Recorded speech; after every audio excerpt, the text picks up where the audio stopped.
আসসালামু আলাইকুম ওয়া রাহমাতুল্লাহি ওয়া বারাকাতু।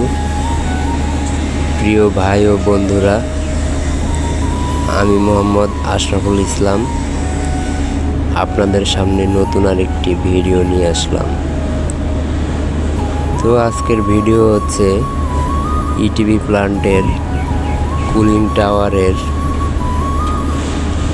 পাম্পের সাকশনের লাইনে আমরা নতুন একটি ফিল্টার ইনস্টল করব, যাতে করে ইটিভি প্ল্যান্টের পানিতে যদি কোনো ময়লা থাকে সেগুলো যেন পাম্পে না যেতে পারে। তো প্রিয় ভাই ও বন্ধুরা, আমাদের চ্যানেলটিকে দয়া করে সাবস্ক্রাইব করে দিবেন, একটি লাইক করে দিবেন। আপনাদের একটি লাইক আমাদেরকে আরও নতুন নতুন ভিডিও তৈরি করতে উৎসাহিত করে।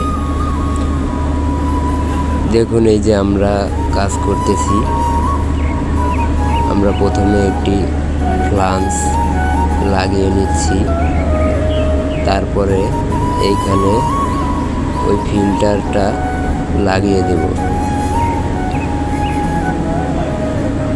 আমাদের ভিডিও যদি ভালো থাকে তাহলে আপনারা দেখবেন। আপনাদের জন্য অনেক কষ্ট করে এই ভিডিওগুলো তৈরি করেছি। আমাদের ফ্লাঞ্জ ওয়েল্ডিং করা শেষ। এখন আমরা যে ফিল্টারটি লাগাবো সেটার নাট বোল্ট লাগিয়ে নিচ্ছি। ওই যে দেখতে পাচ্ছেন আমাদের পাম্প, ইটিভি প্ল্যান্টের কুলিং টাওয়ারের পাম্প। এই যে এখানে আমরা এটা ভালোভাবে নাট বোল্ট লাগিয়ে টাইট দিয়ে দিচ্ছি। তারপরে আমরা এটাকে নিচে নামিয়ে পাম্পের সাথে সেট আপ করে দেব।